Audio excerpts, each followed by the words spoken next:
I'm Isyander. And I'm Koda. And today we're going to WoW, baby. Yep. Yeah, it's Octarius. It's Ork time. It's Ork time. Such a wide margin across the board. We'd love to hear about on more YouTube, orcs. On Patreon, Spotify too. People want more orcs. Yeah, no, people want more orcs. And it is going to be interesting. It's going to be pretty weird. It's going to be pretty good, honestly. Yeah. As we talk about, like, not Plants vs. Zombies, because that's not accurate, but like one of the many knockoffs that existed back in the day. What? Do you not remember this? No. Back in the day when, like, any good game came out, you'd have, like, 10 knockoffs. So, like, you had, like, Flappy Bird, yeah, but Flappy Bird and 101, like... I don't remember any of the Plants vs. Zombies knockoffs. I just played Plants vs. Zombies. This one's just a knockoff because it's, like, you know, mycelium versus insects. Yeah. So, it's the best we got. Sure.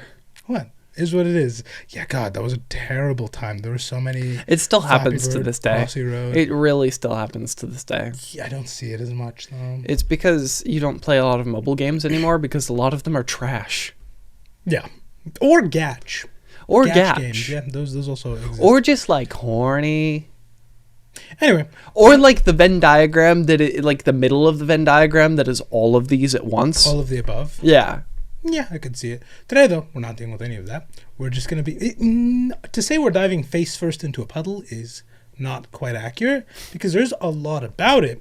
But it's hindered by the fact that we will rarely ever get the orc perspective on an issue. Yeah. You know, like I love the books. I do. I mean, how often do they wax poetic about anything that they're up to? Yeah. Those are good. Yeah. You know, but we really rarely get to see from their perspective. And because this one is kind of a war where the Imperium's present, but they're not like there in the front lines constantly. There's a little bit of a black spot. Yeah. And then not to mention the other belligerent in this is the Tyranids, who we have We're never not gotten going a book to get about, any perspective on them. And we will never get a book about Although from their perspective. I'd think it'd be very cool. I think it'd be the same as like the perspective of the Cravers from Endless Space 2. Oh, yeah. Sans though we've been engineered to do this part, but Says who? We don't know. Oh, if it could be. Actually, yeah, no, maybe. Bioengineered stuff by a faction that no longer exists and is now just a problem for everyone is very, very frequent in 40K. That is kind of a... That's like kind of three of the major settings. That's kind of a trope across all of sci-fi, because that's the same dealio with the Flood at Halo. Yep. Ish. When in doubt, I wouldn't be surprised. But the problem with like seeing a book from the Tyranid perspective is, A, it could be great horror. It could be really fun, and it would be a hell of a challenge, and it'd be very different from pretty much any other book the Black Library's put out. So it would be very good. But B, it runs a real risk of... explaining away the horror, you know? Yeah, because a lot of the fear of the Tyranids is that big cosmic horror. Where did you come from? What do you want? Why are you eating me? Please stop eating me. Like, Michael Myers is one thing. Michael Myers is high school experience. Yeah. You know, like whenever you're dealing with a horror, and let's be real, that's what the Tyranids are. Mm-hmm. It is horrifying to face them. We've done this every episode we mention them. It's a horror movie, be it the Ball episode, be it when we're talking about Tyranid invasions. Every time they show up, for everyone but the Tyranids, it's a horror film. It's terrible for them. The entire, like, even if the Tyranids lose on a planet, your entire biosphere is screwed. It is not coming back the same way. Species have gone extinct. Polar bears are gone. And that's just something you have to live with now. Is what it is. This is where we're at now. They're truly devastating. So explaining them to, like, giving us a book from their perspective runs a very real risk of explaining away the horror. Yeah. Which kind of sucks, and also, like, takes away some of the surprise when they do something truly. Like, there's something they do in this war that will shock you. It is so much fun. Okay. And you'll see it later on. It's really fun, I promise. But if we know exactly how they work and what makes them tick and everything about them, then it's like... then they're not scary anymore, because it's just like, okay, now I can start theory crafting on how to beat these things. Yeah, like my favorite is every time we see the Space Marines from the Tau's perspective, because they're horrifying. They don't know what we know, and it reads like it. It's so, or when you see Space Marines from an average person's perspective, we know what they are, but like they don't. We just know they're his angels. We didn't know they could run at us, fangs bared. That wasn't in the description. We didn't know that they move so fast my eyes can barely track them. Yeah. So that is one of the pretty much only complaints I have about this, because we just don't have as much as I'd like, but we have some great campaign books. So we will be using a lot of those. The best way I could describe the Octarius War is one of the most terrifying things happening in the entire galaxy, that everyone has collectively gone, it'll sort itself out. Yeah. And hope it sorts itself out in the way that, like, this is permanently solved. Which, that's a very high hope. It's very optimistic. Yeah. Is what yeah. I mean, to be fair, the entire concept of this war is very optimistic. Yeah. Like, yeah. There's no good way this ends unless you're like, oh, this is the end all be all, right? Well, there is a good way it ends, because, like, the Octarius War obviously takes place in the Ork Empire of Octarius, because, yes, orcs have empires, and they're just And they didn't scary. name it Orktarius? Oh, trust me, you will get your fill of names this episode. Okay. There are so many. This is of the them. one that is like an overlook. Yeah. Okay. And so there's an Ork Empire here. Best case scenario, it's gone by the end of this. We can hope. Mm-hmm. Spoiler alert, it's not. But we can hope, It's quite a large empire, actually. Like, it is the Ork equivalent to Ultramar. So... But maybe a quarter is organized? Same square footage. And far more bodies. Okay. Cool. Yeah. It's so compact as well. You can see why the Imperium wants this dealt with quite quickly. Yeah. We We don't like it when orcs are so populous that they start having the Japan subway rush hour situation going on, and they're on. Yeah. Into like.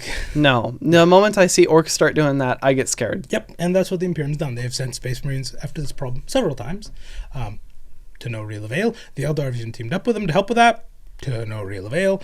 It's real bad. This empire does have one guy in charge of it, and he is typically referred to as the Overfiend. That is a guy in charge of the sector. It is. Listen, I'm not going to name every Overfiend, because this is orc management, which means, imagine for a second if you could throttle your supervisor, and now you're in charge.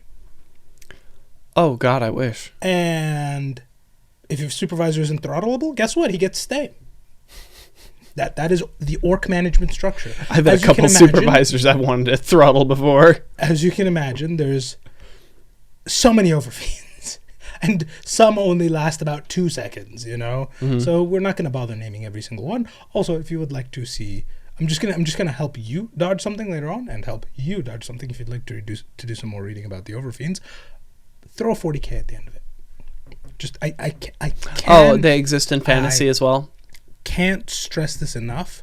Throw a 40k after Overfiend, or you'll thank me later. Is this just a It's a lesson Red had to learn, and it's a lesson that I've had to learn as well. So just throw the 40k. Well, now I'm curious. No, don't worry about it. Don't worry about it. What's the problem here? Every Overfiend's been kind of a jobber. I'm not even gonna lie. Okay. Yeah. So they are only really ever mentioned when they're about to be deposed. Okay. Cool. So, yeah, just I'm not gonna bother naming all of them. I'm not gonna bother naming all of them. Okay. So we'll just go through the highlight reel. Yeah. So you have your guy in charge. You have Ork Ultramar, and this is a battle that the Imperium is slowly losing. Period. Like, we could theoretically contain it, but, like, not really. No. In comes a gentleman, who I will bother to name, named Kryptman. He has so many civilian casualties under his belt. I mean, he built a firewall of people. It's quite impressive, Yeah. You rack up that number when, your best strategy to deal with the Tyranids is, well, they seem to need to eat to get to the next stop, so... Why don't we just kill the food? What if we just start blowing up planets on the way there? Just, yeah. Yeah, which, they'll just starve out, or trillions gone, just billions. Whoa. Yeah. Okay. Not too bad. No. See, he was clearly choosing his planets very carefully, because with the Imperium, you could get to trillions. You could get to trillions quite easily. Yeah, pretty easily. Yeah. His theory is... a very, very simple one. Nobody else understands how terrifying this is, it does not matter what I do. Because I can never, ever, ever be as bad as the Hive winning. There's just no way. That is the greatest of all evils. It doesn't matter how evil I am. Yep, to quote him, it's against the threat of extinction, there's no room for compassion, conscience, or mercy. Yeah. That'd do it. Yeah. Yeah. We're to be saved by men of iron resolve and stone hearts. Doesn't a lot of his stuff suddenly make a lot of sense? Yeah. Yep. I'm kind of building the psych profile of this guy. Exactly. Yeah. Thankfully, we are also saved by men and women of iron resolve, and no need for stone hearts, really. Very cool. Exactly. They don't need to blow up any planets. All they have to do is just head on over to patreon.com/Isyander and Koda. I have decided to start amusing myself and seeing where I can put these segues. And I think I'm going to have fun with this one. Yeah. Not only do you get to walk around with the pride of knowing you're supporting the arts and keeping a set of comically bright lights on somewhere in the universe, you also get a bonus episode every single... By the way, some of you think I'm lying about how bright these lights are. The door to the studio, when these are on, it looks like the sun's leaking out underneath.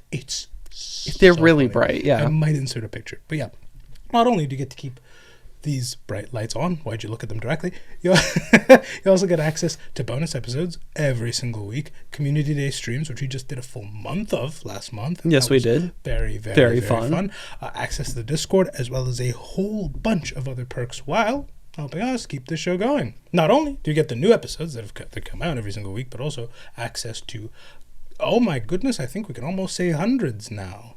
We can actually say hundreds of episodes that only exist on Patreon. Yeah. Things like Be'lakor, things like we just covered the Ork clans last week. Sigismund is in there, though I think there's some older ones I want to redo, and those are Sigismund, I think, is one that I think we could retouch. Exactly. That was pre-camera upgrade. A lot of them are pre-camera upgrade. And so, it's what it is. The Deathcore is also back there. There's a lot of good episodes. For those of you that have binged everything on here, guess what? There is literally twice as much.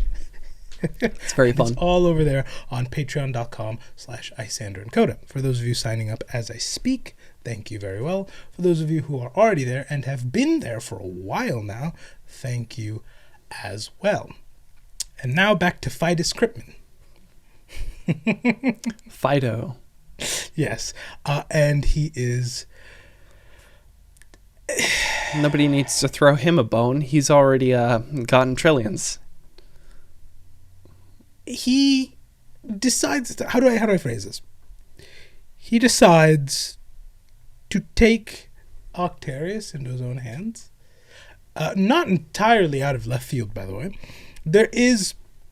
He's observed it on one battlefield before, where the Tyranids met the Orks, and both of them are devastated afterwards. It was just a net loss, and the Imperium could just kind of walk in and... And then, kind of sweep. And that was it. Sweep it out, move on. I mean, these are Space Marines we're talking about. Mm-hmm. They're very good at this. As you would expect. So, turns out when they're not dealing with the full weight of a Hive, or full weight of a Wa... They can kind of just clean up. It's real easy. Yeah, there's really not much. They send one or two of them in and we're good to go. And so his theory is, well, that was one battlefield. This is one of the greatest Ork battlefields there are. If we can get Leviathan over there, one of the greatest Ork battlefields will be devastated, and the biggest Hive fleet we've seen yet will be devastated as well. At least made busy for a little bit. Exactly. A very, very solid theory. So he takes some Genestealers, crams them into a Space Hulk, and throws it towards Octarius. That's how that... And no approval was sought for this. There are no other stamps other than his own. He made a human firewall. I think he's really gotten past the point of wanting or even needing approval for any of his weird plans. Yeah. Octarius is lovingly referred to by other Inquisitors as Kryptman's Folly. So, very cool. Spoilers for how this one's going to work out. Very cool. He shoots this thing over into the Octarius system, and it makes it all the way in. Or the Octarius Empire, because it's not a system, because they're not going to bother to... Yeah. And it makes it all the way in, and a bunch of looters find the ship. Do I need to explain to you what they looters do? are? Exactly what I think they might do. Yeah. They get boarded. They get, I hate the term, but impregnated by these, because that's how that is how they work. That is the technical term for how that. Genestealers work. Yep. But that is also the worst way you could put it. Yeah, I know. Thankfully, though, these orcs that are now part of the Genestealer contingent are very easy to spot by other orcs because they're too nice. You're not fighting hard enough. You're not like angry enough. And also, quick check, you're like 6'5", and I'm like 6'3", and I'm not dead yet. So I'm sensing some weakness in this. There's some weakness in this relationship, and I'm gonna exploit it. And so they're found out very quickly, and they're all pretty much wiped out by other orcs who go, you don't crump right. Yeah. You don't. You don't crump right. I'd also imagine they'd be turning a little bit purple, and it's like, oh, I'm seeing a purple orc right now. That makes them harder to spot, remember? Yeah. So, no, that's actually a benefit. Huh. Purple is the sneakiest color. Yeah. Have you ever seen a purple orc? Well, they're Genestealer orcs. Purple-ish. I think they're grayish, actually. But anyway, moral of the story is...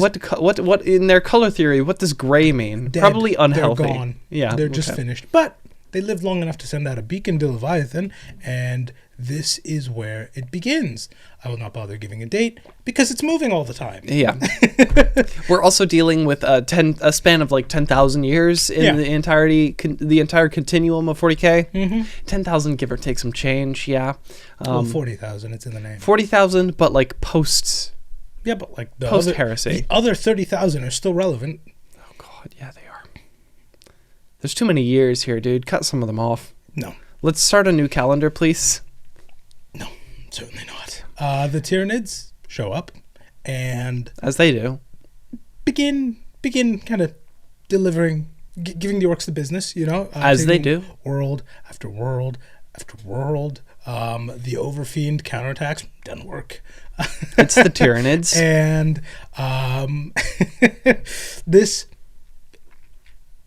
a lot of these planets go in rapid succession, and a lot of them go in the same way.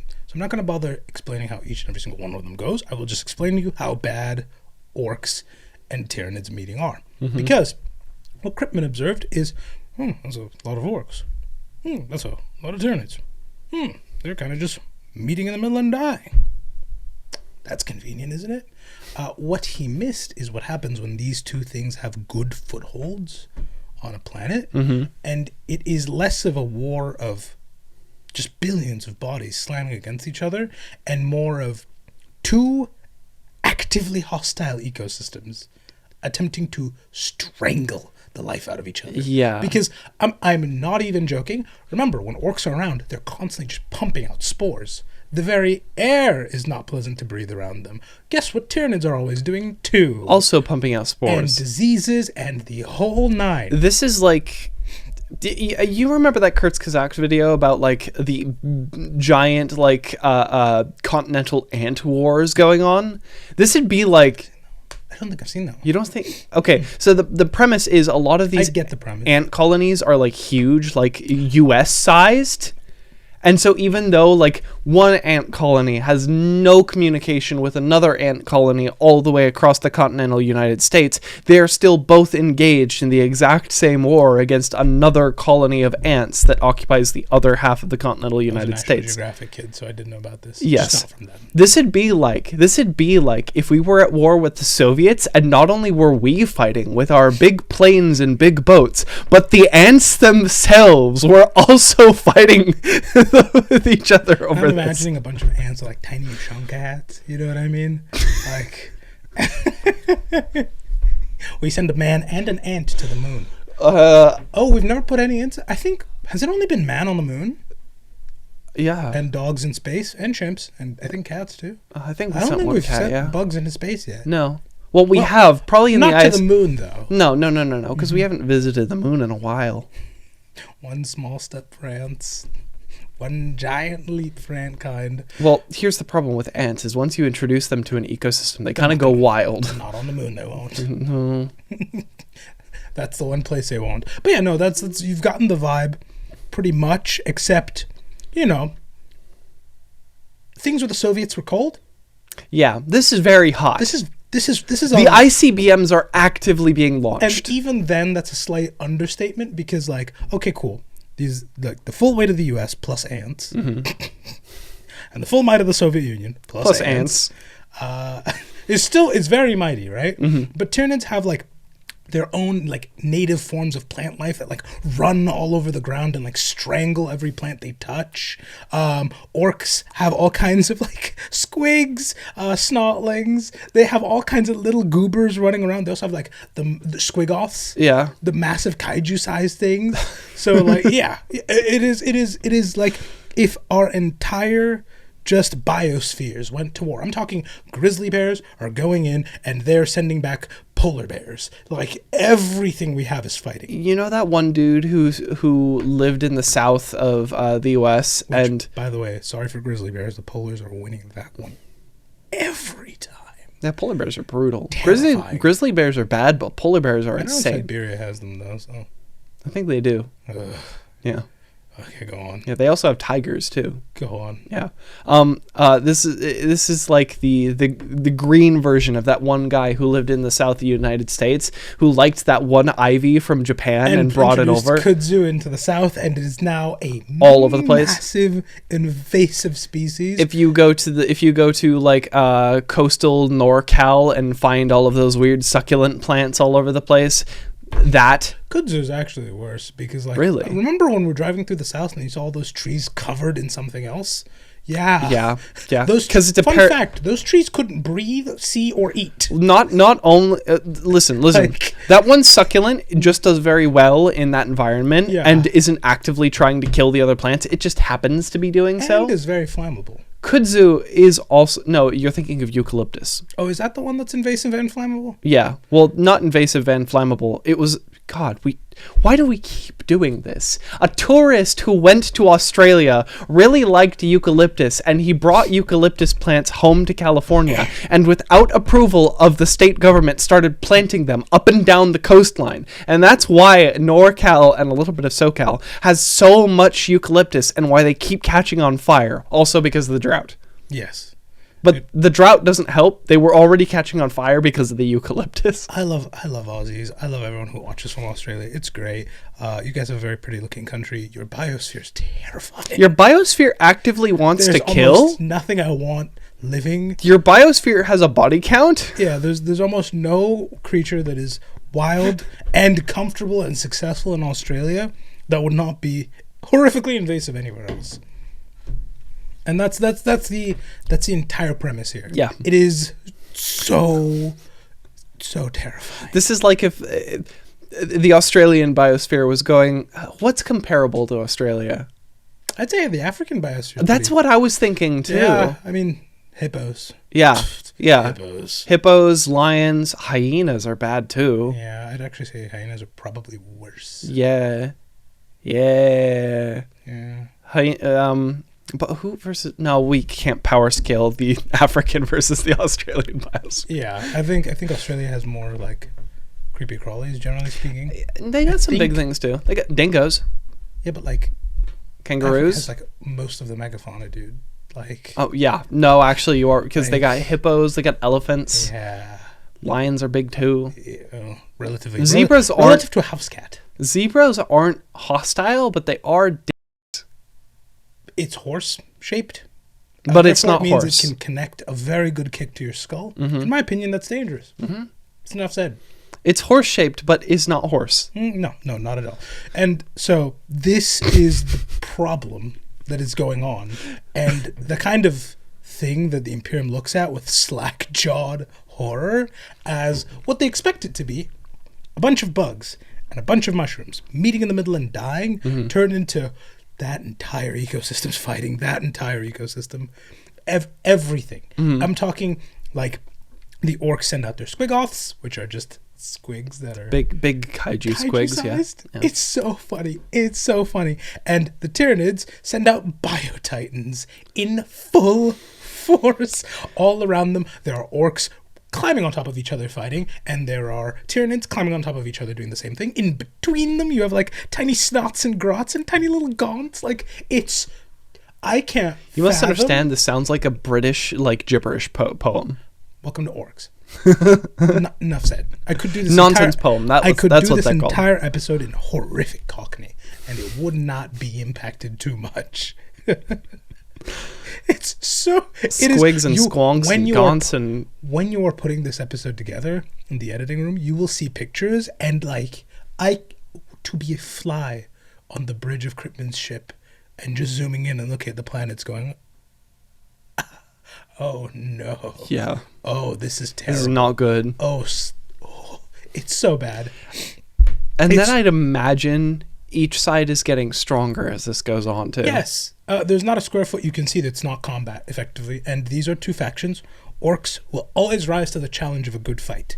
Tyranids will always rise to the challenge of whatever preys directly in front of them. What do you think is happening? Just a extreme positive feedback loop runaway. A little bit, yeah. Thankfully, planets are being taken at a fast enough rate that it's not too big of a problem. Mm-hmm. It's still quite a problem. But, like, not too big of one. It's not like there's an exponential growth thing here. It's just that, like, the Tyranids are adapting and the Orks are just getting stronger to that adaptation. And the Tyranids are readapting. And the it's kind of like not a he said, she said situation, but like the militant version of that. Yeah. Unfortunately, though, it's really hard for the Tyranids to get a good foothold, which is why this is not run away yet, because, I mean... They keep appearing, but the Orks are able to meet, and they're new to the situation. Yeah, exactly. And so they have to find a way to slip a ship through Ork lines to make it fully deep in there and make planetfall.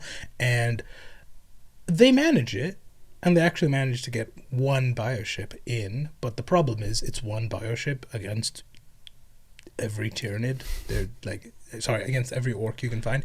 You know the image. Yeah. The image. Yeah. It's terrifying. And so what Leviathan does is fights smarter, not harder. As it should. Mm-hmm. So instead of, just massive walls of Tyranids running at massive walls of Orks. I assume at this point the Tyranids start, like, baiting them into a different corner of the system while they, like, really ingrain themselves in the opposite end of the system. This specific planet was quite hard for them. So only one ship was able to make it to the planet because it was guarded by a freebooter who had... These are Ork pirates. Yep. Freebooters, baby. I really, really, really wish there wasn't an in-lore justification why there are Ork pirates. Just, honestly, please, just insist on it. There are Ork pirates. They exist. Here they are. Next question. No explanation. Here they are. Just here they are. Yep. He's a freebooter. He has quite a massive fleet. It is every Ork ship in 12 light years, and he has strip-mined an entire asteroid belt. And he kind of dog-walked the Hive Fleet as it was attempting to make planetfall, so only one ship made it in. And so you were right, they are going to do hit-and-run tactics, but on a planetary scale. Yeah. Instead, eating, like, rogue patrols, and then disappearing, and then doing something that is just devastating to the Orks. I think this is the equivalent of an Ork war crime, which is just gathering as many Tyranids as they could, making this massive show, drawing out as many Orks as they could into a massive battle right out into the open, and then the second they start losing, they all run away. And then the second all the Orks leave because they're bored, they come out of the dirt and eat all the bodies that were left on the battlefield. So they're just edging the Orks? Yes. It's terrible, isn't it? Very cool. This is the equivalent. They're demon coring the Orks right now. Yes. And so they just keep doing it. It's to the point where they're beneath the surface. There are whole pools of acid just to render down every body that they have. That's scary. Yeah.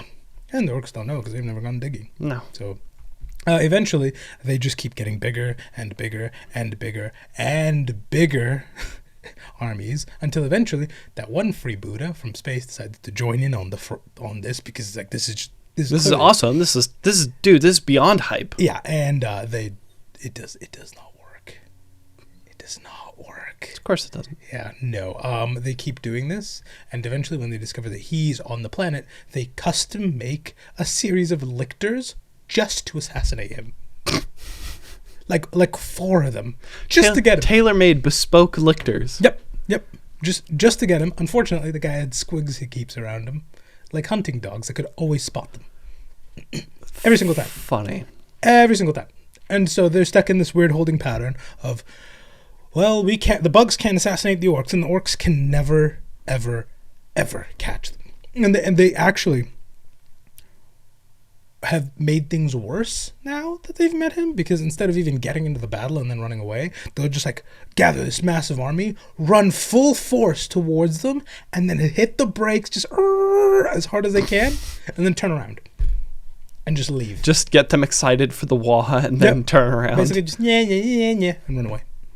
And this drives him up a wall. It's so bad, he gets a bunch of orc cars together. Those Mad Max contraptions that they make? Yep. And he goes after them and chases them because enough is enough. And right when he does, there is a massive fog bank that the Tyranids have created. Because of course there is. Made entirely... oh, God. Made entirely from venom thropes that they've created.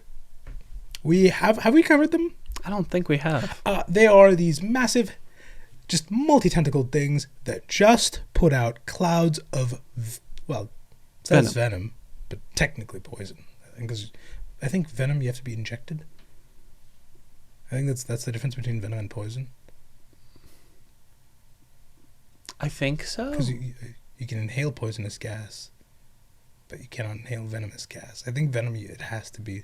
I don't know what the difference is. I swear the difference is the mode of transmission. I think you're right. But you can still inject a poisonous chemical, and it's not a venom.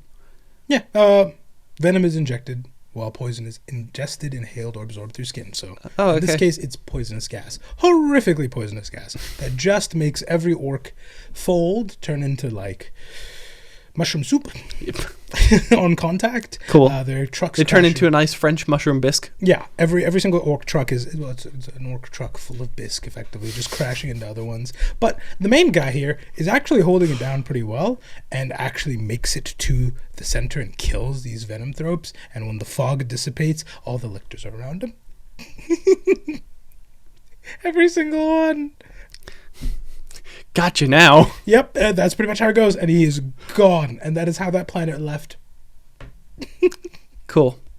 Of course, now that the biggest orc is gone, obviously an orc civil war breaks out, which means it's light work for the Tyranids. Now it's just clean up the interfighting. Yeah. This just keeps on going until they finally get to the capital world of Octarius, where the fighting is apocalyptic. Remember the previous way I described this? Orc versus Tyranid violence? Yeah. It's so much worse. How does it get worse? Mountains of insects and mushrooms all over the place. Veritable mountains of them. It is raining Tyranid goo. That's just a thing that is happening. There are clouds in the sky entirely made of gargoyles. Whole clouds. Sun's blotted out. Just gargoyles. Cool. Just gargoyles. Very cool. There are drop pods constantly raining down made of chitin, and there are armies, full armies, remember, these are the assassins, of lictors.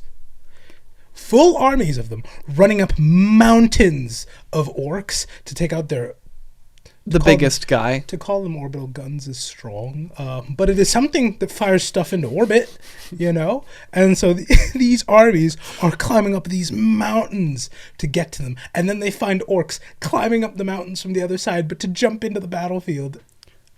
That's it. Using them as a ramp. Yep. Funny.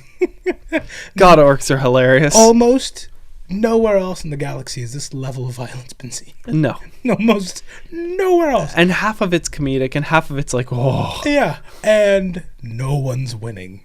This is where we enter that feedback loop where it just keeps escalating, and now it's spilling out into worlds all over the place. It's such a big fight that the biggest orc currently alive hears about it. Margaret Thatcher? Yes. Ghazghkull Margaret Thatcher. And he is our first guest. He decides to reroute his whole party and shows up here because this is some good This fight. sounds like a good fight. I mean, orcs that can climb up bodies of other orcs and leap off into another fight. This is hype.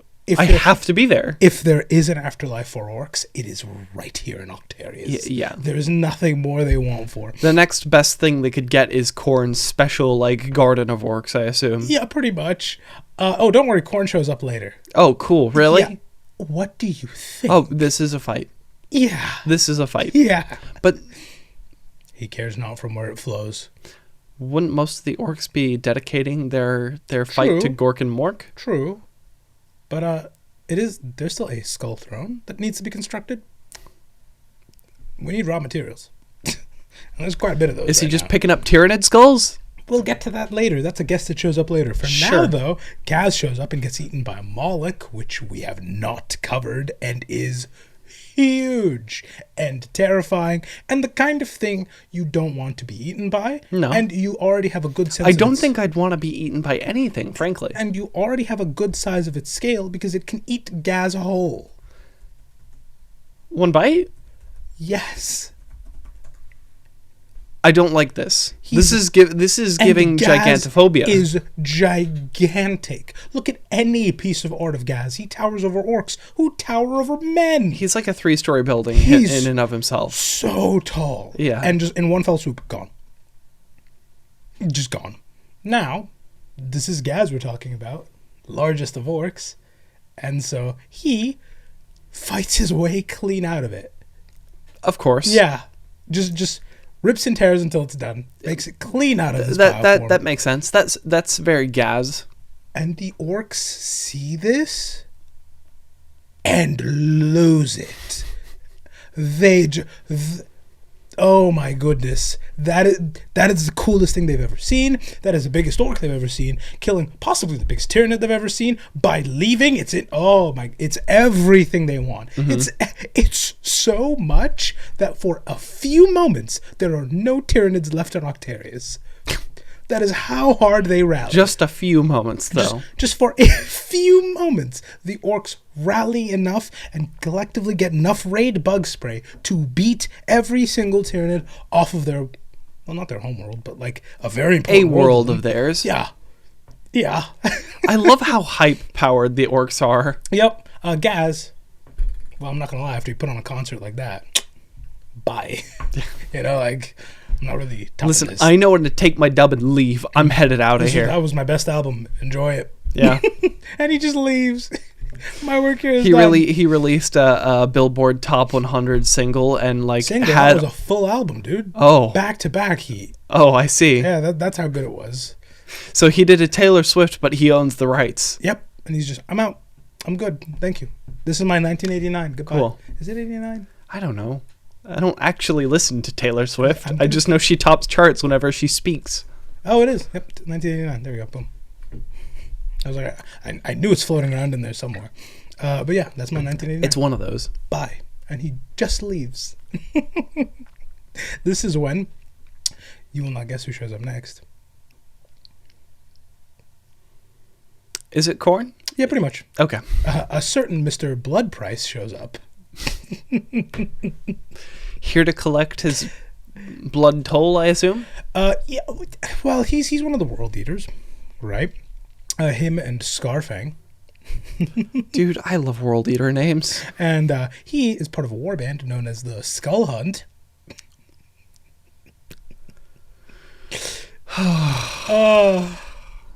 I've been playing through Oblivion Remastered lately, and the next best thing I can get naming-wise over this is probably the Dark Brotherhood quest line. Yeah, that is exactly what this is. Yep.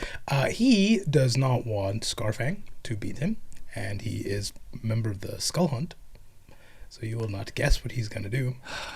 Hunt skulls? Well, his theory is there's no shot Khorne isn't even looking in this direction, right? He's got to be at least peeping a little bit. You know, just he's got the newspaper up, he's not looking, but you can see his two eyes peeking over, just a little bit. This is a fight. And it's not feeding him directly, because Gork and Morg, but yeah, even if it's not fully feeding him, the throne's got to get built. Yep. And with enough of them, start grabbing skulls. Yeah, with enough of them, do you think Khorne will care I don't think so. It's actually, for a man who, I mean, honestly, as with most world eaters, their unique power is severe CTE. It's a pretty solid plan. Well, when you replace most of your gray matter with a stick that makes you angry. Several. And headbutts every day. And so they show up here with the intention not just to harvest as many as they can for the throne, but the biggest and most magnificent ones they can find. Which means they're running around massacring as many kaiju as they can find. The smallest skull they have is boulder-sized. They wind up killing a Hierophant, which... It's a spider artillery unit the size of a building. Very cool. Just so that they can have more material for their throne. So they killed a Reaper Destroyer, basically, and Yep. took its skull. Yep. He took out several large orc Warbosses just because. And even Korn's like, all right, look. Game recognized game. Thanks for the skulls. Welcome to demonhood.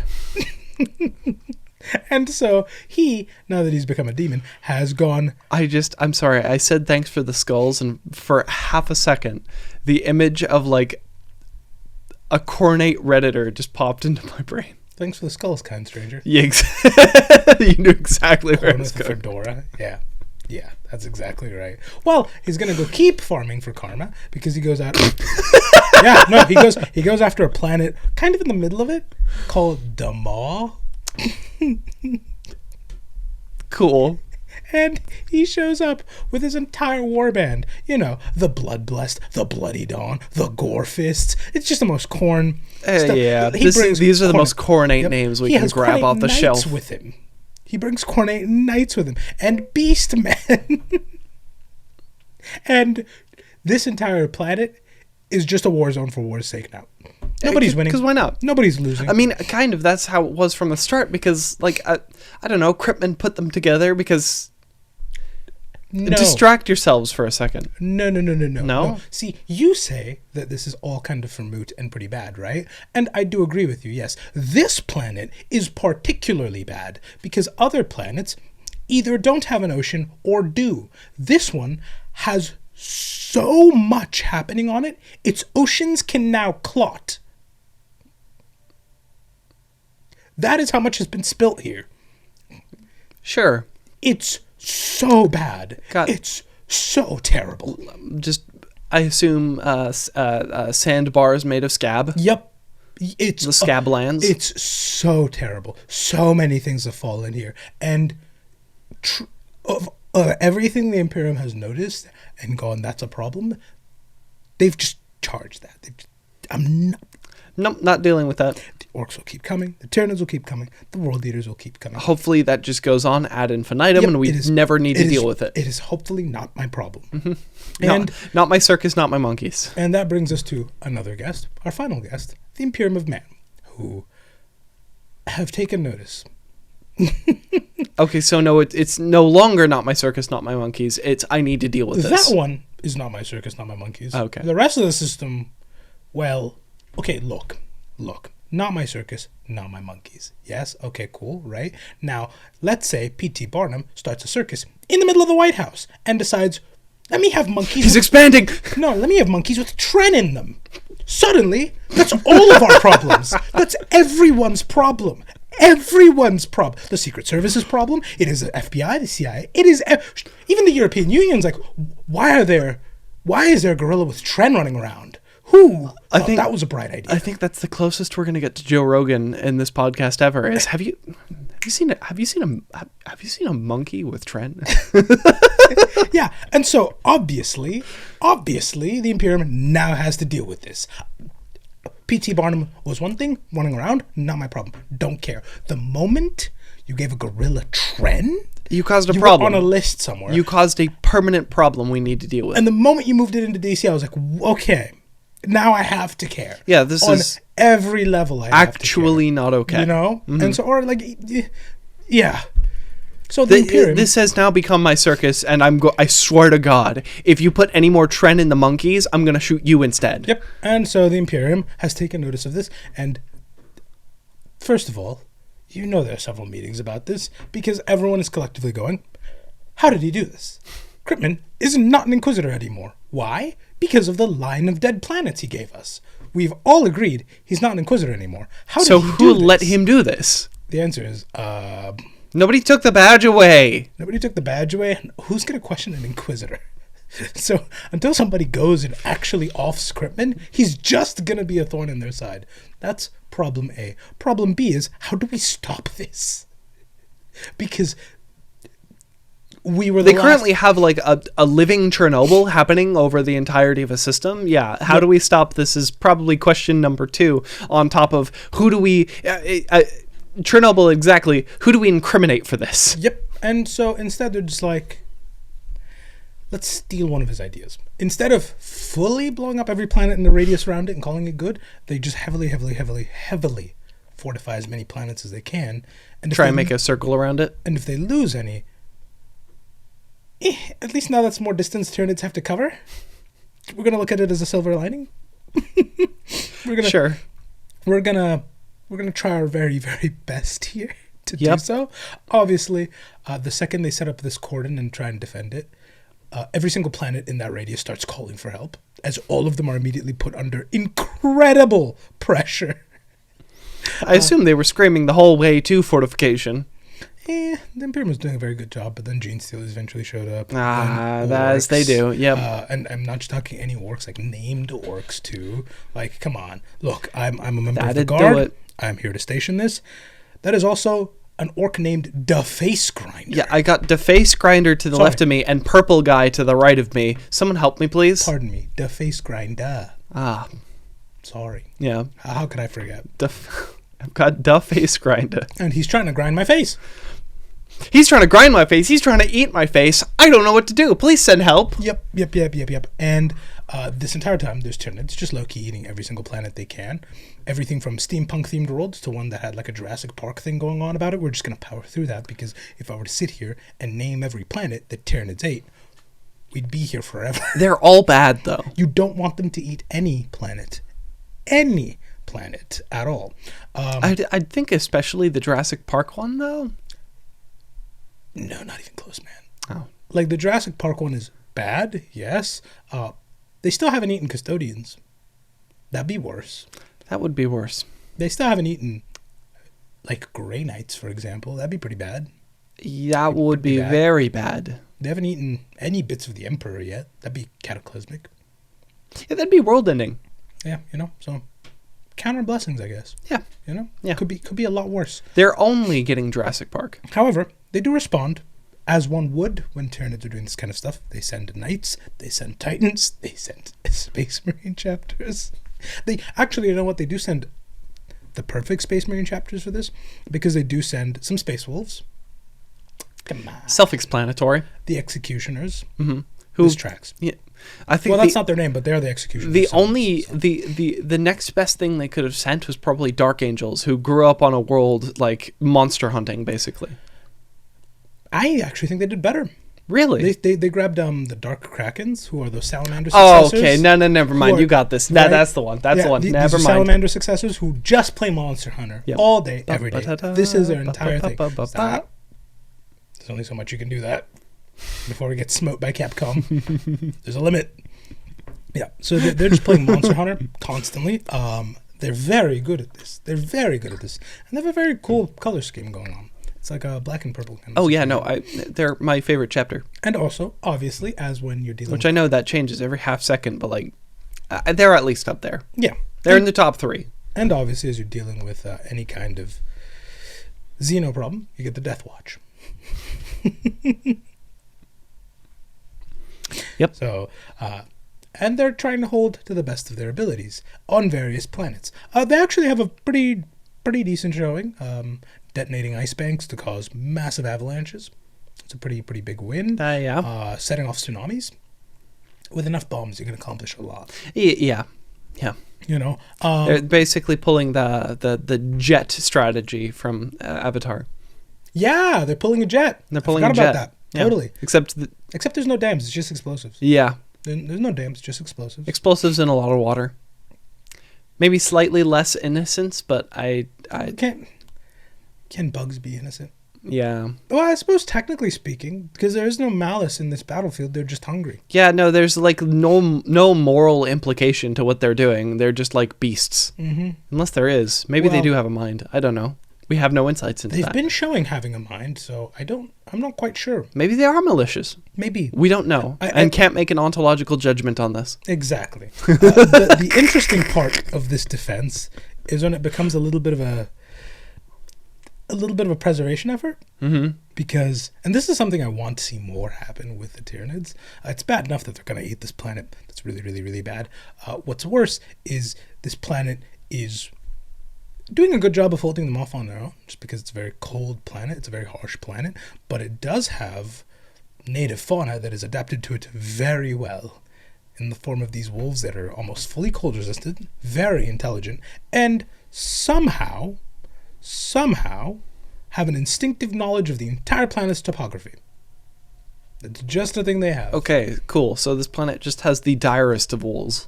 And obviously if Leviathan eats one of them, that's a problem. And so it turns into this weird, like, we're keep defending away the planet, but also make sure no dodo birds die. And these are still wolves. They are not friendly. And so it is a conservation effort and a war zone at the same time. Mm-hmm. You know how in like really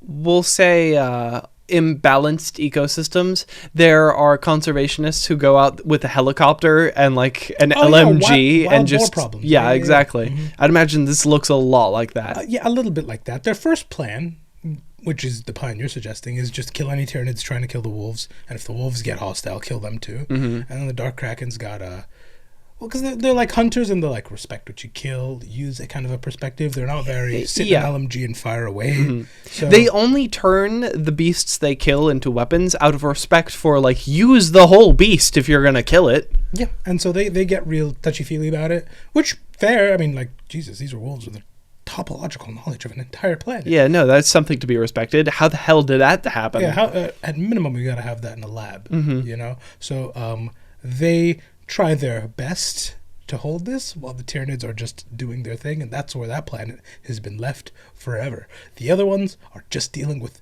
some variation of orcs or Tyranids falling upon them. Just over and over and over. There are several planets that have tried landmines. They just started tunneling.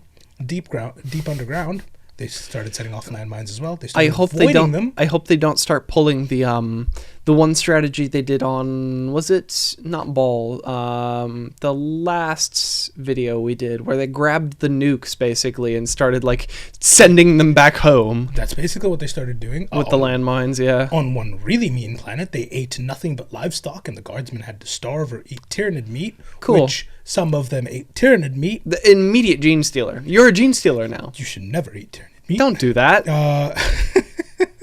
Like, it got so bad that several planets were like, oh, thank God, when orcs arrived. And the standing edict became, if you see orcs and Tyranids, just let it play out. Just leave. Back off. On this small scale, let it play out. And so, like, Kryptman was kind of right. See? He didn't see what it would blossom into. Yeah, what the full effect. What he was fully painted. He didn't zoom out of this situation. Yeah. And so on most planets, it's kind of been the standing orders. Like, defend as hard as you can, pray that the orcs or Tyranids show up, depending on what you're fighting, or you're already dead. Except for that one planet where they're actually doing a very good job trying to conserve wolves, which is so amusing to me, and I need more of that out of the Imperium just became conservationists out of nowhere. Like, Tyranids, think about how many things are terrifying on specific planets. Like, for example, Ball has thirst water. Heaven forbid they adapt to that. Heaven forbid they adapt to that. Or, critically, they did a good job using it. You know?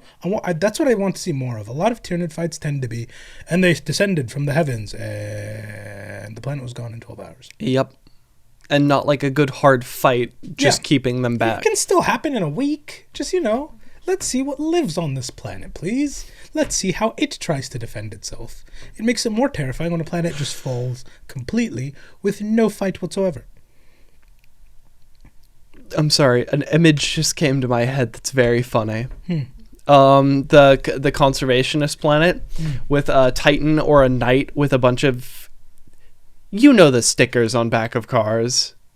The green stickers. That does not narrow it down at like all. The coexist sticker on the Knight and Titan, like a go green sticker, something along the lines of that, just all over it. People ask what to put on Titans, and I think I have the perfect answer now. A big coexist on the pauldron is so funny to me. Like, especially if you do it like Imperial style, because like the coexist thing has like every single religious symbol in it, right? Please put like Tau, Eldar, like all the art. Oh, please. As many logos as you could fit into that. We have so many talented people. Please. And I now have the perfect answer every time. Yep. Yeah. And so that's what those Titans are off doing. And that's what all of these planets have kind of become. Meanwhile, the Inquisition has to deal with this because it's one of their own. And, I'll be fair. They actually do a lot of research into the situation and discover that there is a big orc in here. Of course there's a big orc on the orc. But you must understand, this one's not just any orc. It is King Mech Badcrasher. So many K's in there. I'm not even going to bother highlighting them. Yeah, because I assume Mech is like a double K or something. I'm not going to bother. I'm not going to bother. But what matters about this big orc is he has a crown that seems to shut off the Hive's connection to everything around it. What? Yeah. So obviously the Inquisition goes, get that. get that. Get that immediately. Yep. And they do with a lot of drama because it's orcs, and they discover this is orc stem. Yeah. Doesn't work. So it's like you open the battery compartment and it's like a cardboard box that says like anti-Tyranid generator or something. Yeah. Excuse me, generator. They wanted to mass produce it. It's nothing workable. They did discover that if you put it on a mech boy's head, it starts working again. It's the best they got. That's it. They tried so hard. And the best they got is crowning mech boys at random. Sorry, Hubie. It's coded to my genetics. That would genuinely be the argument made by a mech boy. And you'd just be stuck howling at him because where's the code? It's a crown. Where's the code? Show me a USB drive. Show me a single way you could inject code into this thing. I will. Where's the battery compartment? How does this thing work? Nuclear fusion with like a Z or something. I don't know. Yeah. I can't do a Cockney accent to save my life. And you can see why the Inquisition was thoroughly upset after this massive waste of resources, frankly. It was worth a shot, though. It was worth a shot. In the meantime... I mean, it's a thing that blocks off the shadow and the warp. Of course it's worth it. Well, not the shadow and the warp, just the connection. So you... Oh. That's even more better. Useful, right? Yeah. You just walk near a gaunt and it's useless again. So I guess you have, like, some, like... mecha boy just in the back, like Hannibaled to a hand truck. Before they could get that far, actually, orcs arrived. Damn. And Genestealers. So our Inquisitor can't really work through this out at all, any and has engineering to strike a solution deal to with this. the Eldar to How make it did out. the Eldar play into this? What is there? Please tell me it's because there is a gate nearby. No, the Eldar have they could blow up a mountain, and that would kill a lot of orcs, and that is exactly what they need in this exact moment. Okay, cool. Yeah, nope. So it's not a webway gate, and right there. Like, hey, give me a quick exit, please. Nope. And so this Inquisitor uses that to obviously stall, buy some time, and get to his ship, which he discovers has been turned into scrap by orcs. Because of course, that's where that plot line ends. It's Sure. done. It's finished. I truly have no idea if any of the wider belligerents even noticed this. As far as the orcs and the Tyranids are concerned, I don't know, that was weird.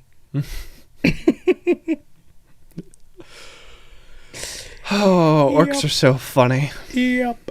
It was a solid theory as far as the Eldar and the humans went, because, hey, we'll blow up vast chunks of this planet and kill many people. In exchange, you get us off this planet, please. Please. And they both sides held up their bargain to the best of their abilities. Just the orcs and the Tyranids had... It didn't work out. Yep. And this is an Inquisitor, by the way, to show the scale of this. This is an Inquisitor and several Eldar, and it is not noticed by anyone at all. Because there's just too much going on in this one specific part of the world. Speaking of too much going on, another operation started called Spine Break. The Imperium's they're great at branding. Come on. It's their job. Sure. Right? And their theory is, what if we send every Kriegsman we have?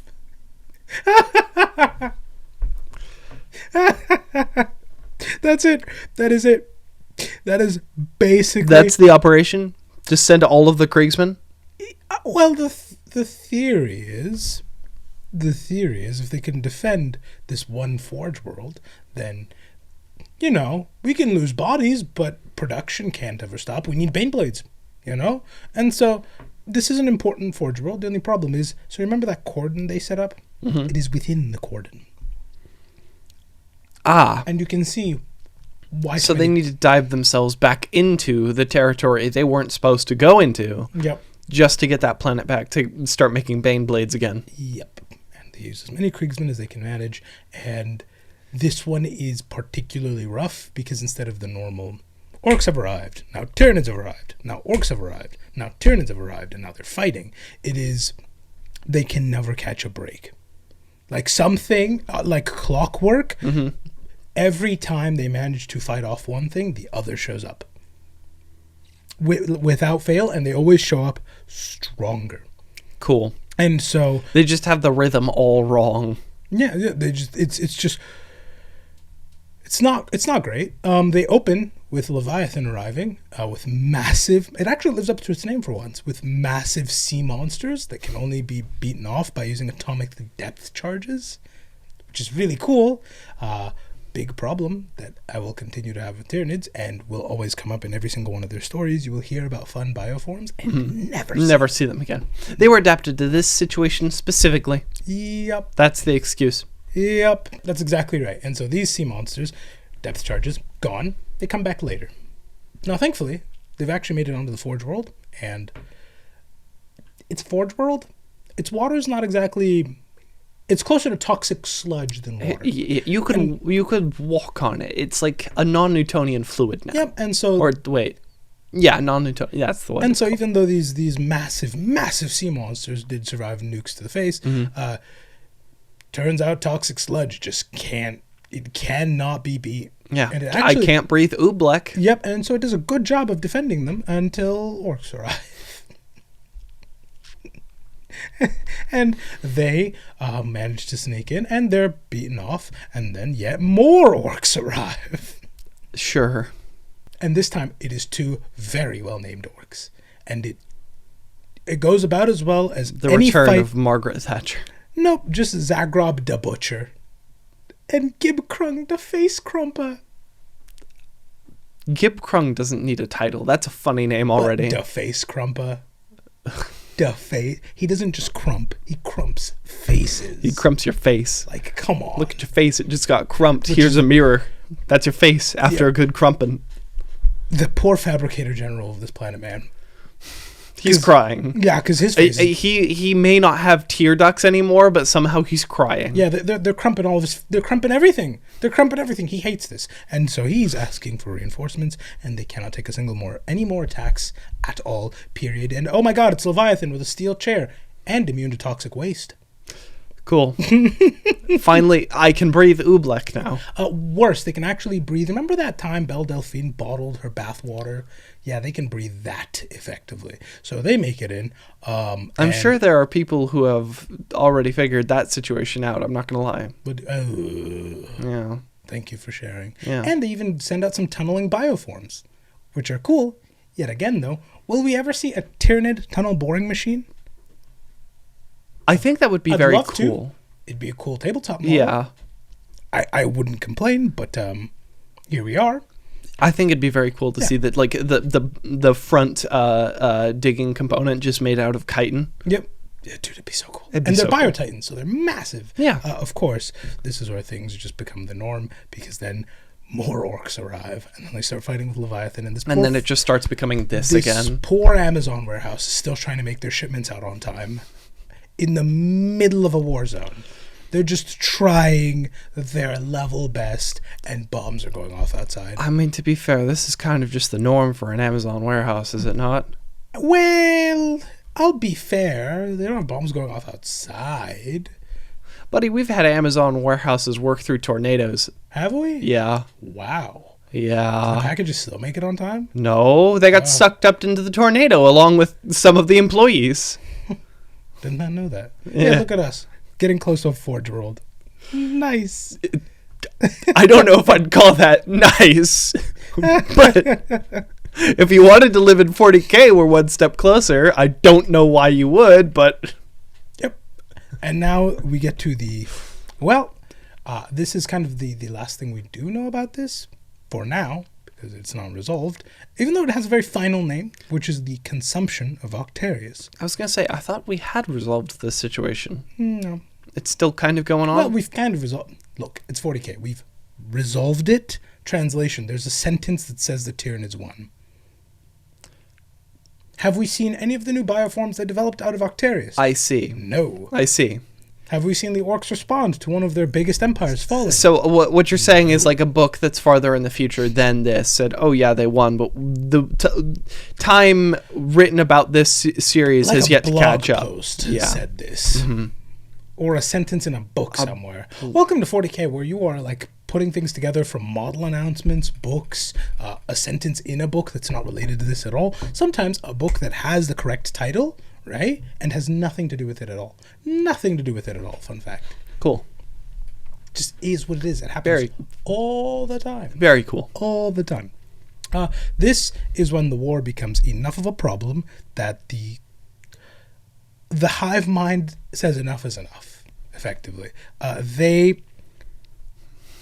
And also, like, because of the timeline, I can't really tell when this is specifically, because I could tell you when. It's going to change. What matters is it's a time period where the Swarmlord was angry enough and critically had the resources to spare a side Swarmlord.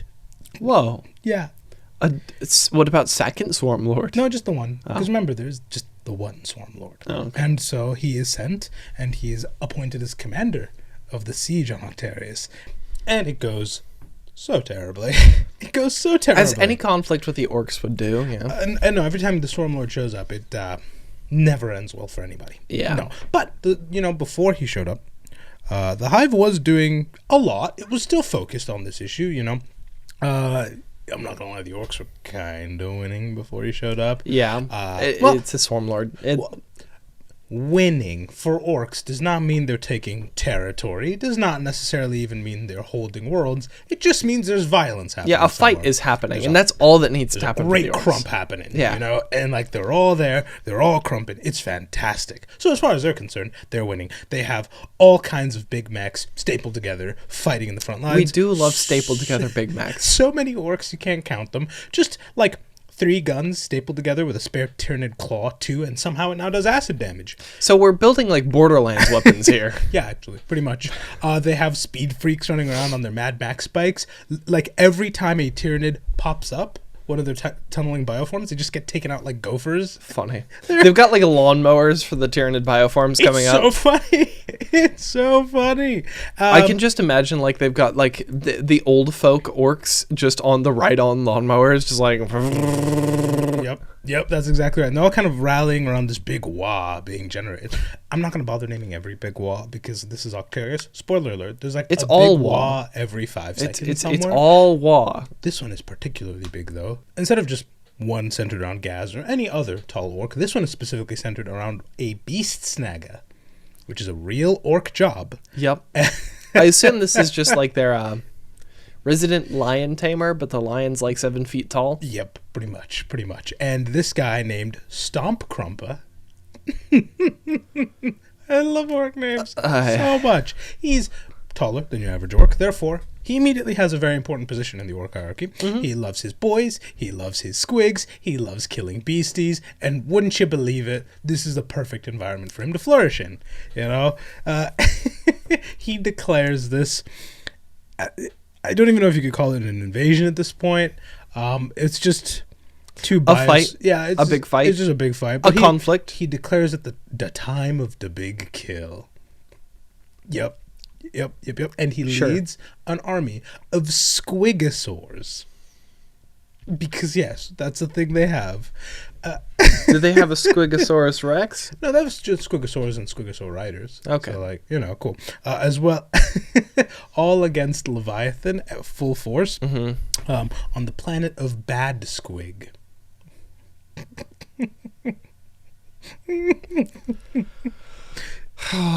And he's in heaven as far as his job is concerned. I mean, all he does is snag beasts, and you will not guess what he accomplishes. He tries to either kill or tame every bioform he encounters, including but not limited to a Carnifex.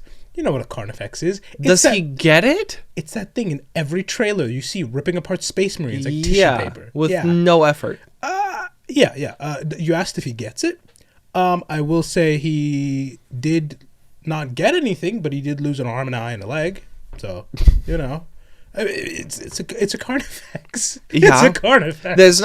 You're not gonna have a good time trying to domesticate that. You could put a full 10-minute compilation together, probably, of those things just rip like. Isn't that the thing that takes out Titus at the beginning of Space Marine 2? Ooh, do I remember that off the top of the dome? No. It claws him once and then lifts him in the air and then claws him again in the second heart. That reeks of them. That reeks of them. I assume that's also what gets the Terminator in that one Indominus trailer. Yeah. Where the Terminator is just firing a Gatling, a Gao 8 into the side of this Tyranid bioform for a solid 3 seconds. This thing should be mulch, and it still just gets him. Carnifexes are so dangerous. And he tried to tame it, and it didn't work. But you know what? As far as wounds one could get from a Carnifex, only missing an arm, an eye, and a leg is kind of a win. That's not too bad. It could be worse. You could to shreds, you say? Yeah, no, not to shreds. He's fully intact. In fact, intact enough that the Hive Fleet decides to send something that he will refer to as the Blue One. The lucky one? This is the thing that I hate, and I've said this before. I'm going to say it again, and I will keep complaining about this until they fix it. If you're not going to give us Tyranid models after you describe such cool bioforms, give me art. Give me art. At least commission an artist to do this. Because you have thousands of them. So many. The Blue One is described as a really big biotitan, a massive biotitan with fangs the size of orcs and claws that can rip apart their super heavy assault vehicles. I assume bright blue. It's very bright, like neon. I don't. It's not neon per se, but do you know the way It's a Tyranid that decided it was going to take inspiration from a highlighter. Do you know the way snake scales reflect light? Oh, yeah. It's not necessarily inherently brighter than everything around it, but the way the light catches in it makes it seem so. Yeah, so imagine something bright blue like that with fluorescent yellow eyes. And just, again, fangs the size of orcs, claws big enough to rip apart some of their huge things. Those teeth are so valuable. And you got it in one, too. It's blue, the luckiest of orc colors. Yeah. This thing is frightening when they see this. They No. No? No. It's the exact... Well, okay, it'd be frightening to, a normal person, but to an orc, I imagine they ka-thunk, ka-thunk, ka-thunk, awooga, and go, that's the big prize. That's the really terrifying thing about this, because this guy... the hive mind is smart enough, and this guy's dangerous enough, that it decided the best course of action, the best way to deal with a very big beast snagger is give it something shiny to chase. Give him his own Moby Dick. Yes, that is effectively what the hive built. I don't even know how. Wait, hold on. Yeah. No. Does this orc's injury pattern match that of Ahab? Did Ahab... did he have an eye? Was he missing? I think he's missing an eye. Yep. And I think he's missing an arm and leg. I know he is missing an arm and a leg. I don't remember about the eye, though. That's the one thing I can't say for certain, because it's been a bit. But yeah, yeah. Yeah. Our Tyranid Hive Fleet can, in fact, read, it seems. But yeah, this guy's so dangerous. And our resident orc clan doesn't realize it's being read. Yep. And we so rarely get to, because we see the Hive Fleet adapt to broad circumstances. See Space Marines and the following release of things that can cut through Space Marine armor. We've seen it adapt to situations like this before. It's really rare though we see it send something after someone specifically. Yes, this is rare. An it's intelligent really decision. Yes, this is the Hive network seeing that specifically and tailoring a beast specifically to him. Yes, it is bespoke for him. It is bespoke for our resident beast snagger. And of course, he sees it and goes wild. He goes nuts. Again, this is a Hive Fleet that is constantly balancing a budget here. They have a big Excel sheet. How many gaunts can we melt down to make X? How many X's can we sustain with Y? It's actually a lot of math happening, and we never ever get to see it. And for them to go, God, this guy's such a problem. That we need to build something huge specifically for him. The cheapest solution's Godzilla. The cheapest solutions, Godzilla. That is the best way. Godzilla with a "come get me" flag sticking out of its head. Yeah, it works. It immediately works. Oh my goodness! This guy folds so fast. This guy folds so fast to this. He wastes thousands of orcs. I mean, thousands of his boys. Die into the meat grinder that is this thing. They chase it so Did you say far. meat grinder or meat grinder? I heard meat grinder. No, meat grinder. I said meat grinder. Uh-huh. Well, we'll see in the edit. I'm fairly certain. They're getting to you. The orcs are getting to you. Yes, probably. And the entire time, this thing is just leading them further and further and further towards the most obvious ambush ever. But they're orcs, so they don't see it. But they're orcs. I don't care. It's a fight. And it's a fight, and there's a big blue prize at the end of that tunnel. And that is the end of our beast snagga, unfortunately. Moby Dick does win this one. Mm-hmm. And that's kind of the last direct action that's described as being... What, were you not ready for them to create their own, white whale and just... Oh. I love orcs. I love Tyranids. This is great. I should have expected something like this because, it's the orcs. They're the let's have fun with this faction. Oh, yes. 100%. And of course they had fun with it and recreated literature in 40K. Yep. And I would love... Please give me a shameless rip of Moby Dick, but it's just this in excruciating detail. Yep. Please. Wait until we get an orc version of Pride and Prejudice. Honestly, I would read it. An Imperial peasant's take on the Grapes of Wrath? No. If we're gonna do it, give it to me from the orc perspective with the broken Cockney all over it constantly. I'd kill for crime and punishment, fully written from an orc's perspective. Crime and punishment. I'd read it. I fully would read it. From here on, though, it goes from being described as the Hive's actions, and now it's more just the Swarmlords doing specifically. Yeah, because now the Swarmlord's here. It's like being the great tactician dealing with all this. The Hive is a Hive. It doesn't really have individuals, but the closest thing to an individual it has is this dude. He is terrifying, and it's always concerning when your Hive mind sends out its resident individual. That's how you know things are bad. Every time he shows up, it's never good. It's never good. It's like if your local ant colony, instead of having the behavior of an ant colony, had an infant who would show up every so often and direct it at sugar. Yeah. That's what the Swarmlord's job is. There's an orange over there. It's only half eaten, which means there's half for you guys. Go get it. And that's basically what he does. I'm not going to lie, a little bit of a buzzkill. He's a party pooper. I'm not going to lie. The orcs have fortresses. They're taken using, tactics and stealth and subterfuge and sending in sleeper agents. Because now the Tyranids can do that, the orcs were... the Tyranids have been tunneling left, right, and center. Mm-hmm. The orcs, now that they've dealt with them, have been using these tunnels as race courses. I love the orcs, right? How can you hate the orcs? Swarmlord collapses them. Do you see what I mean? A little bit of a buzzkill. Every party needs a pooper. That's why we invited you. Yeah. Party pooper. Yeah. He has winged bioforms specifically built to just, like the footage of World War II with just B2s and like the bays open up and just so many. No, not the one bomb, like the carpet bombs. Just like the... Yeah, bioforms just specifically doing that over these tunnels. Very ad cool. infinitum. That's also not B2. That's very, very, very, very different time. The B2 is the spirit, the weird flying wing. The stealth bomber. I'm so sorry. You're thinking of the B... No, not even the B-52. Like the B-17. Thank you. That's what you're thinking. See, this is why this works.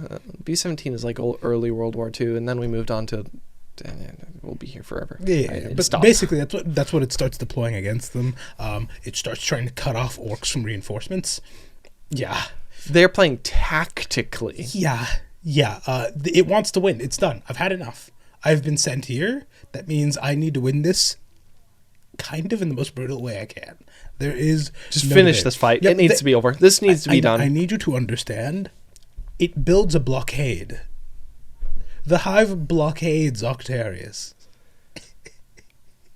Yeah, it's frightening what the Tyranids can do when they get like a node in the space. Armies of lictors are sent in just like to burrow in before the proper invasions begin, and their whole job is just sit there and wait. Yep, just sit there and wait. The moment we land, just lose, go crazy. I'm thinking of Saddam Hussein's hiding spot, but it's a lictor.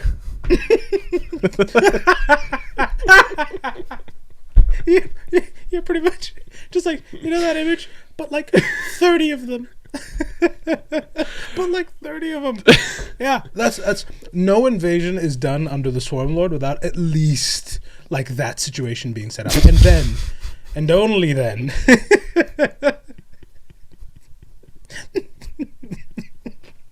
I'm so sorry. You're gonna have to Photoshop that, right? Oh yeah, I know.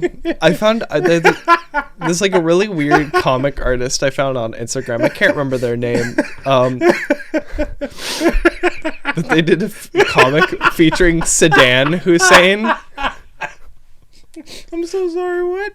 They did a comic featuring Saddam Hussein. Yes, at his hiding spot. Oh God! And planned out like an exhaust tube for the cars.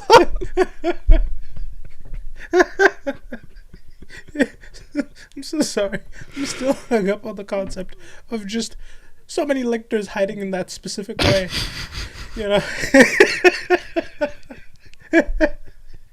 That being the best possible way for them to stay hidden. Oh my God. Yeah. Every single invasion is precipitated by those hiding spots being dug out and them being beneath the surface and just waiting. And then just, it's so not fun the way they do this. I'm talking just carpet bombing. I'm talking, like not the full way not the full way the Hive typically goes for a victory, where they like to send tentacle down from a big ship. It's just like we sent things to hide here like ages ago, and now that we're finally here, like the Earth is coming up to attack you itself. Yeah, well, and this one's like, again, Tyranid Hive invasions. It feels like something new is pressing in against you, a whole ecosystem. This feels like a proper war. Yeah. This feels like you have agents behind your lions. The Tyranids have air superiority. Not something you want to experience. The Tyranids, mate. I promise you are blockaded. The Tyranids made an F-15. How did they do this? Yeah. And even then, I'm not gonna lie, Octarius is it's doing pretty good still, despite all of this. There's all kinds. I love Ork STEM. I've said this before. I will say it again. There are chasms that collapse into massive giant buzzsaw pits. Like, the Tyranids land and encounter that. They encounter the Grand Canyon with, like, just comical buzzsaws at the bottom of it. Ork engineering. I kid you not, they had, like, giant cartoon magnets for Tyranids that would just drop them into massive furnaces. For no discernible reason. Just why not? You know what? Actually, there's a discernible reason. I can't get that biomass anymore. So they were kind of onto something. Did they at least use the heat to build like big steam engines? Dude, Okay, Yeah, probably. no, I'm thinking too much. They probably don't have that much of a STEM degree. You know what? There's probably a single cable running from that furnace to the massive spike pits. And they're just like, that's how it's powered. Big thumb. Where's thumb. the boiling water, though? Do you think they thought of that? No, they did not. No, you see, us humies, we need to boil water to make power. Everything is just boiling water. The orcs...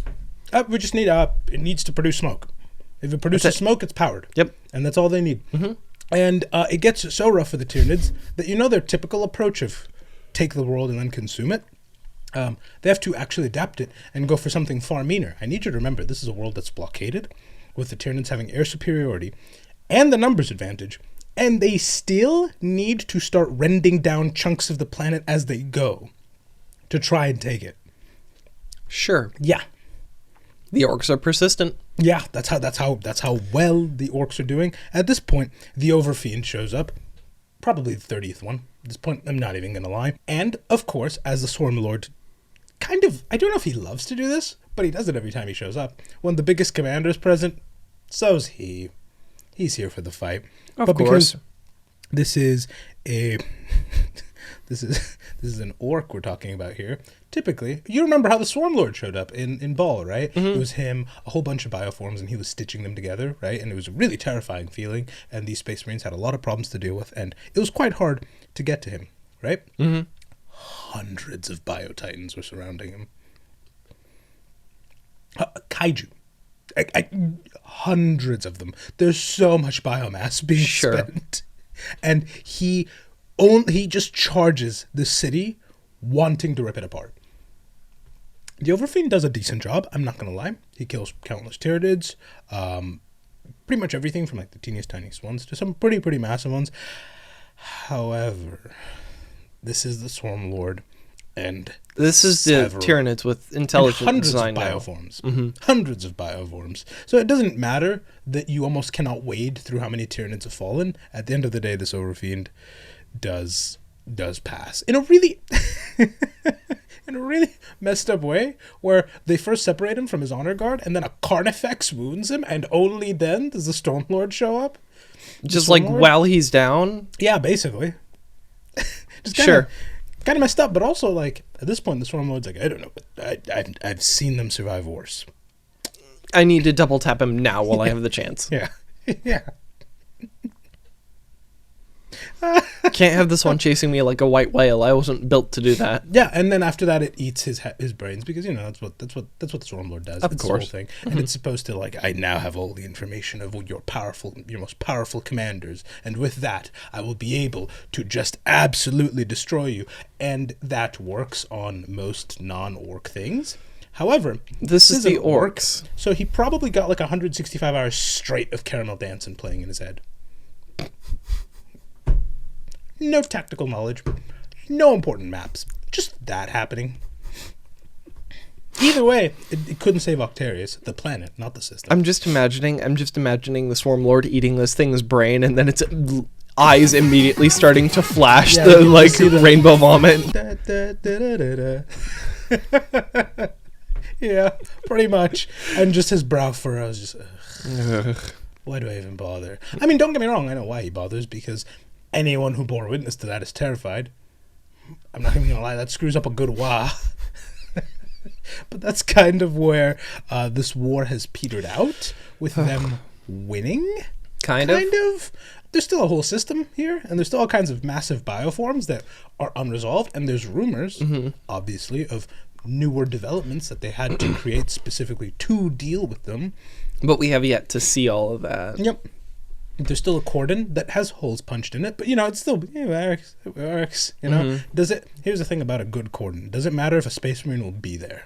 There's a hole in that fence, but a Space Marine will be there. It's right there. Yeah. Yeah. Are you going to walk through that fence to the Space Marine? Yeah. No. There's kind of like a little bit of a power struggle. There's 6 whole Warbosses that are the new Overfiend.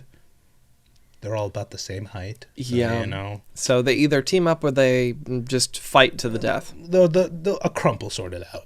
And one of them will come out a good crumpin will sort anything out. And there are all kinds of new bioforms that are rumored to have come out of this hellish cauldron that they refuse to describe or draw or give us models of. or even really that's for later. Unleash it's for later when the revenue stream drops. Right. Which, I mean, I'm not going to lie, I think second only to the Guard. They're one of the most expensive armies you could possibly put together. So yeah. Maybe. And here's where we announce our new t-shirt. No. I would love to see some of these bioforms because, like, come on. You've put the two most dangerous forces together. People have already drawn, like, there's, its name is escaping me. But there's an alternate timeline where whatever leaves that war is basically a meld of the two of them. Oh, that's frightening. Right? It's the worst possible outcome, you know? And so this is something that captures the imagination. A Tyranid with a weird orc magic? Yeah, this is something that captures the imagination on both sides. Who wouldn't want to see what new war bosses have come out of this? Who has adapted to this specific situation? Yeah. And critically, I want to see what bioforms they put out. I'm desperate. I need to see what weird this. and wacky shit have you given us? Yeah, and also, honestly, like, do I hate Gaz? No, I quite like Gaz. Would I like it for the orcs to have more big orcs? Yeah, and I would specifically love it if there was a war boss who, because Gaz's whole thing is, he's quite the smart orc. He's quite the large orc. He's the unkillable orc. He's if there ever was anything to start a great war, it would be him. Yeah. Having a usurper to that throne, something big, something that was forged in this fire, would be very cool. I would love to see it, but it would also give him a very different aesthetic, because Gaz is very like a generic orc, and I'd love to see something adapted from this specific situation. Like a monster hunter orc that is exclusively dressed up in like Tyranid armor. Please. That'd be cool. Please. But we'll have to wait and see. Will they ever cover this more? Maybe. Yeah.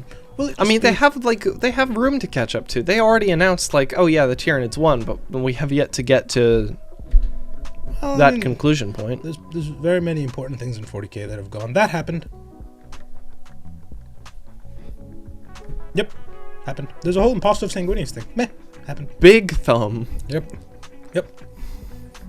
Sure. So maybe they'll cover it. Maybe they won't. I hope they do. But maybe it's up to one writer to go, I want to finish this story. I hope they do. Yeah. But that does bring an end to this episode. We will see you next week or this week, one of the weeks, for an episode on one of the remaining 3 options. There are 3 other, I'm very curious to see. I'm not going to spoil anything, but I think... No, I'm not going to say who I think is going to win. But I have You're going to tip the scales? I'm going to tip the scales, because it's actually pretty close between the 3 of them. Yeah. So we'll have to see. Thank you so much for tuning in, and thank you for being you.